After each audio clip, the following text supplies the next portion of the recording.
आज की हमारी कहानी का नाम है सत्संग की महिमा। एक बार देव ऋषि नारद भगवान विष्णु के पास गए और प्रणाम करते हुए बोले, भगवान मुझे सत्संग की महिमा सुनाए। भगवान मुस्कुराते हुए बोले, नारद तुम यहाँ से आगे जाओ, वहाँ इमली के पेड़ पर एक रंगीन प्राणी मिलेगा, वह सत्संग की महिमा जानता है, वही तुम्हें समझाएगा।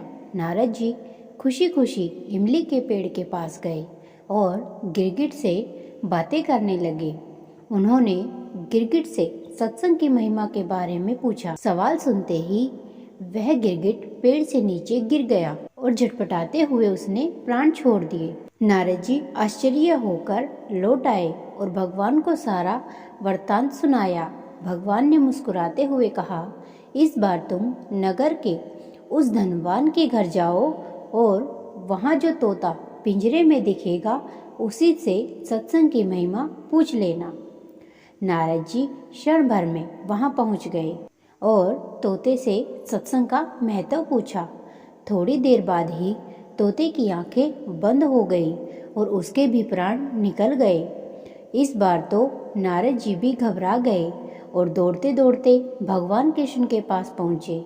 नारद जी ने कहा, भगवान यह क्या लीला है? क्या सत्संग का नाम सुनकर मरना ही सत्संग की महिमा है? भगवान हंसते हुए बोले, यह बात भी तुमको जल्द ही समझ में आ जाएगी। इस बार तुम नगर के राजा के महल में जाओ और उसके नवजात पुत्र से अपना प्रश्न पूछो। नारद जी तो थरथर कांपने लगे और बोले, अभी तक तो पक्षी ही अपने प्राण छोड़ रहे थे। इस बार अगर वह नवजात राजपुत्र मर गया तो राजा मुझे जिंदा नहीं छोड़ेगा। भगवान ने नारद जी को अभयदान दिया। नारद जी दिल मुट्ठी में रखकर राजमहल में आए। वहाँ उनका बड़ा सत्कार किया गया। अब तक राजा को कोई संतान नहीं थी, अतः पुत्र के जन्म पर बड़े आनंद और उल्लास से उत्सव मनाया जा रहा था। नारद जी ने डरते डरते राजा से पुत्र के बारे में पूछा। नारद जी को राजपुत्र के पास लेकर जाया गया।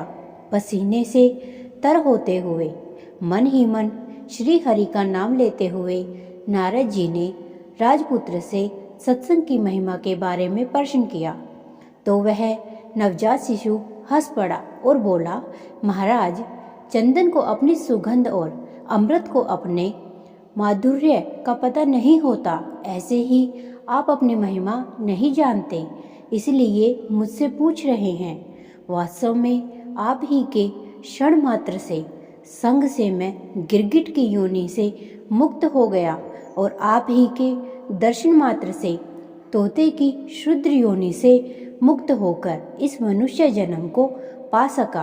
आपके क्षत्रिय ध्यान मात्र से मेरी कितनी सारी योनियां कट गई और मैं सीधे मानव तन में ही नहीं पहुंचा, अपितु राजपुत्र भी बना। यह सत्संग का ही प्रभाव है। बालक कहता है, हे ऋषिवर, अब मुझे आशीर्वाद दें कि मैं मनुष्य जन्म के परम लक्ष्य को पालूं। नारद जी ने खुशी खुशी आशीर्वाद दिया और भगवान श्री हरि के पास जाकर सब कुछ बता दिया। भगवान ने कहा, सचमुच सत्संग की बड़ी महिमा है। संत का सही गौरव या तो संत जन जानते हैं या उनके सच्चे प्रेमी भक्त। उम्मीद करते हैं आपको यह कहानी पसंद आई होगी। कहानी पसंद आए तो वीडियो को लाइक, शेयर और चैनल को सब्सक्राइब करना ना भूलिएगा।